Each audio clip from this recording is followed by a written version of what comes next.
What's going on, everybody? It's Nick with Facemask Fantasy, taking a look today at Rams rookie wide receiver Puka Nacua's Week 1 performance and ultimately making a call on how sustainable his production is.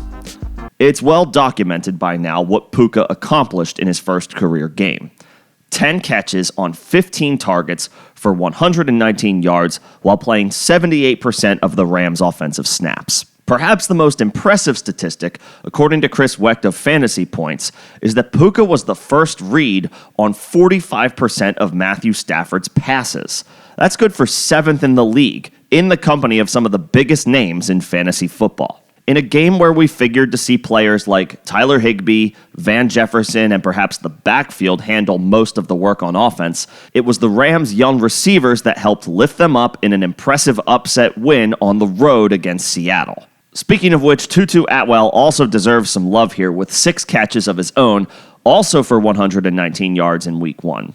He's absolutely worth a flyer in deeper leagues if he's sitting out there on waivers. But it was Puka who commanded the attention of his quarterback above all other pass catchers, and that's what officially puts him on the streaming radar for Week 2. Make no mistake, the San Francisco 49ers pose a more difficult challenge for this Rams offense that is still largely unproven at wide receiver.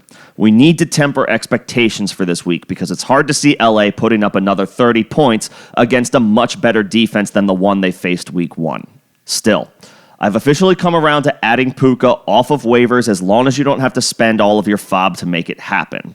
While he had a great performance on Sunday, this is still a player that was completely off the radar in 10 and 12 team redraft leagues coming into the season.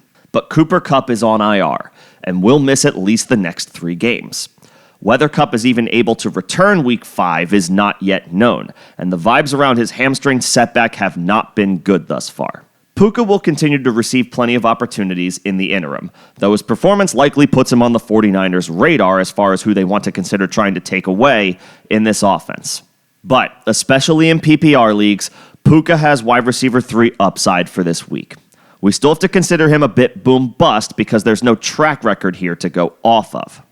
But if you spent 20 to 25% of your FOB on the Rams rookie wide receiver, you might as well look for a way to get him into your lineup. Let's not get ahead of ourselves and assume he duplicates his performance from Week 1, but tentatively, he should have a 5-catch floor in his most likely range of outcomes. If waivers have not run for your league yet, again, feel free to spend 20 to 25% of your FOB, and if you can find a way to get him into your lineup, you might as well give it a shot. I'll, of course, continue to monitor Puka Nacua and this Rams passing attack sans Cooper Kupp moving forward, but what do you guys think?